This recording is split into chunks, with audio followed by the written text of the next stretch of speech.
Bonsoir à toutes et à tous, bienvenue dans cette édition d'information.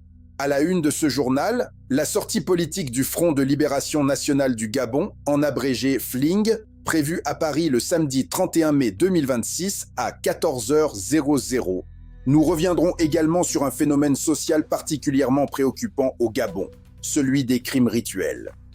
Une réalité qui continue de susciter indignation, inquiétude et interrogation au sein de la population. Restez avec nous. Cette édition d'information commence maintenant. Au cours de cette sortie politique, le FLING souhaite échanger avec la communauté gabonaise de France et d'Europe sur les problématiques sociétales que connaît structurellement le Gabon. L'adresse vous sera communiquée au moment opportun. Gabon, pays des crimes rituels entretenus par les élites politiques du système Bongo-Oligui-PDG-UDB. Depuis plusieurs décennies, une réalité hante les populations gabonaises, celle des crimes rituels ou de sang.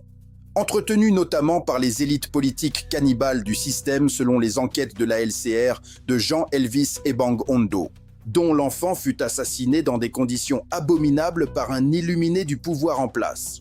Ces crimes sacrificiels sont caractérisés par des mutilations macabres, notamment en périodes électorales et surtout sur femmes et enfants, délestés de leurs organes dans les quartiers populaires par des sicaires des hiérarques du système criminel intégré, ce en vue d'acquérir rapidement richesse matérielle, pouvoir et protection. En effet, pour moult Gabonais, ces pratiques abjectes sont l'œuvre de commanditaires tapis dans les arcanes du pouvoir, jamais condamnés car protégés, par un pouvoir politique et judiciaire hyper corrompu et aux ordres qui a toujours fini par classer les dossiers sans suite. Cette impunité a fini par convaincre le peuple gabonais de la nécessité de rompre avec les institutions de mauvaise qualité en place. Tant il fait face à un État Bongo-Oligui-PDG-UDB criminel ritualiste ou complice par son silence durable. Tout de suite, les images, vidéos et témoignages poignants de cette tragédie. Âme sensible, s'abstenir. Je suis Kassan Zigou, bonsoir.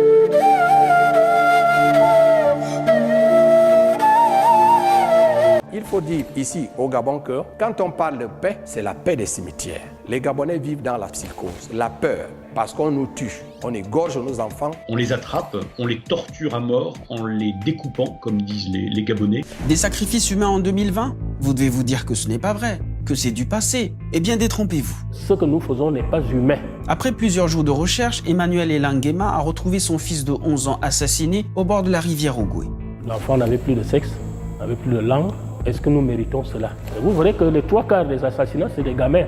À Logo, elle a perdu 2 membres de sa famille, dont un n'a jamais été retrouvé. Mon petit frère a été assassiné à Bordamir 2, le 25 août l'an 2000. Je n'ai pas fait 6 mois. Mon fils a disparu, ni vu ni connu.